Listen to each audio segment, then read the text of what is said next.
쌍용의 부활을 이끌고 있는 토레스가 다음 주 7월 5일에 신차 발표회를 진행할 예정입니다. 사전 계약 첫날 12,000대를 돌파하면서 무쏘의 신화를 다시 썼다는 말을 했는데 이번 주에는 25,000대가 넘었다고 하죠. 이제 KG그룹의 인수까지 모두 확정이 된 상태라서 남은 것은 빠른 정상화라고 할 수 있겠네요.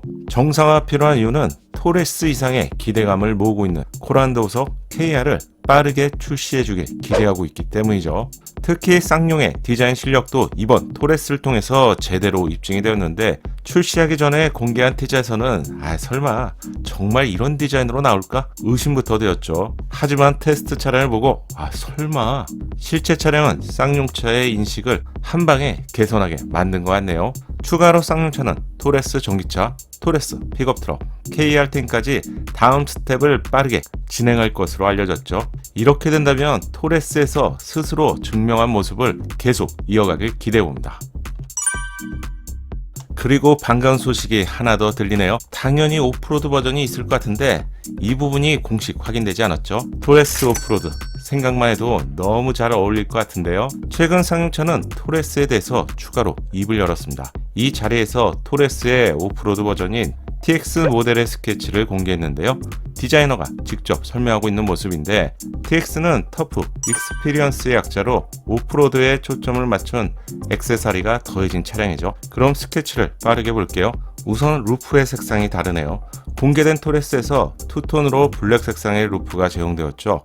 화이트가 제공되면 더욱 좋을 것 같은데 왜 없지? 이런 생각을 하셨을 것 같아요. 여기 있었네요. 오프로드 TX에는 화이트 색상의 루프가 제공됩니다. 그리고 스케치를 잘 보면 타이어가 다르죠.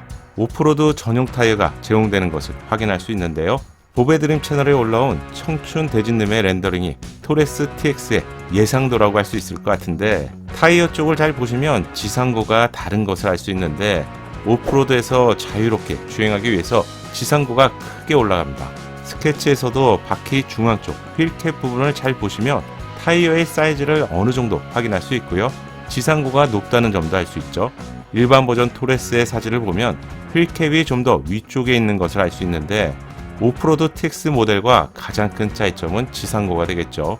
세 번째 차이점은 보닛에 액션캠 등을 장착할 수 있는 전용 마운트가 제공된다고 하네요. 토레스가 공개되고 보닛 부분을 잘 보시면 손잡이 같은 형상을 볼 수 있죠. 이 부분을 잘 이용하면 다양한 연출이 가능해지는데 이렇게 루프 바스켓과도 연결이 가능하죠. 또한 캠핑을 한다면 타프나 그늘을 만들어줄 어닝 등을 여기에 연결할 수 있습니다. 커다란 보드를 고정시키는 역할도 당연히 겸할 수 있겠죠. 액션캠을 부착하는 방식도 다양할 것 같은데 어떤 방식으로 제공될지는 지켜보고 빠르게 알려드리겠습니다. 토레스에서 선보인 사이드 스토리지 박스도 하나의 액세서리인데요. 조수석 C필러 부근에서 제공이 되었죠. 그렇다면 운전석 C필러 부근에는 어떤 액세서리가 제공될까요? 루프를 쉽게 오르고 또는 루프 크로스바나 루프의 바스켓을 좀 더 쉽게 이용할 수 있는 액세서리가 준비 중이라고 하네요. 지프, 포드 브롱코, 랜드로버 디펜더 등에서는 다양한 오프로드 액세서리를 볼 수 있는데요.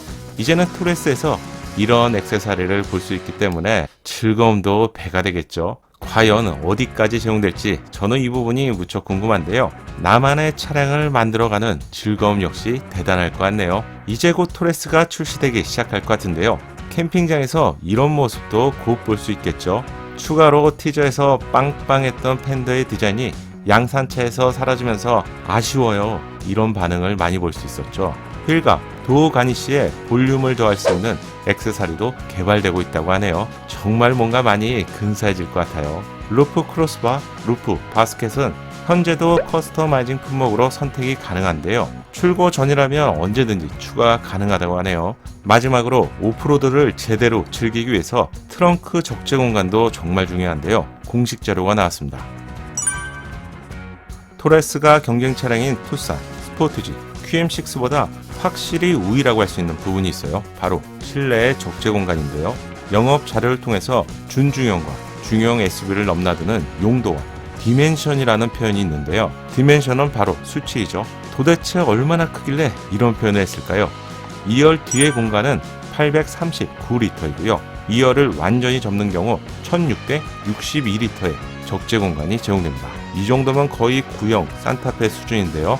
공식 지원을 보면 1열의 최대 가로폭의 길이가 1375mm고요.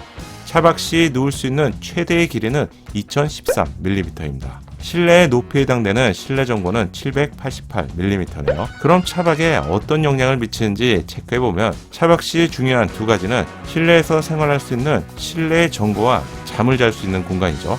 편하게 눕기 위해서는 성인 기준으로 어깨폭이 최소 60cm 정도는 확보되어야 합니다. 즉 성인 2명이라면 최소 120cm는 확보가 되어야 하는데 138cm면 충분할 것 같아요. 누울 수 있는 공간의 길이는 2013mm인데요. 최용만 선수보다 작은 분들이라면 이건 설명이 필요 없을 것 같네요. 실내 전고의 경우 788mm인데요. 동급 SUV 대비는 높은 편이지만 이 정도로 편하게 생활할 수 있을 정도는 아니고요. 대형급 SUV라고 해도 비슷한 상황이기 때문에 잠만 실내에서 자고 차박 텐트나 어닝 등을 이용해서 생활은 외부에서 하시는 것이 편리하겠죠. 이제 다음 주 화요일 7월 5일에는 토레스의 시승기도 올라오기 시작할 것 같은데요. 실용 영역의 토크를 집중하면서 기존에 불만이 되었던 초기 가속 시 굼뜬 현상도 확실히 개선된 것 같고요. 실용 영역에서 가속 성능까지 개선이 되었다는 영업자료를 볼 수 있는데요. 이제 남은 건 시승인 것 같네요.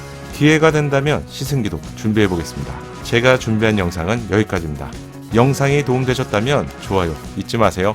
여러분의 격려가 다음 영상을 알차게 준비하는데 큰 힘이 됩니다. 감사합니다. 작은 도움이 되셨다면 좋아요 부탁드리고요. 구독과 알림 설정을 통해서 정확한 신차 정보를 빠르게 만나보세요. 감사합니다.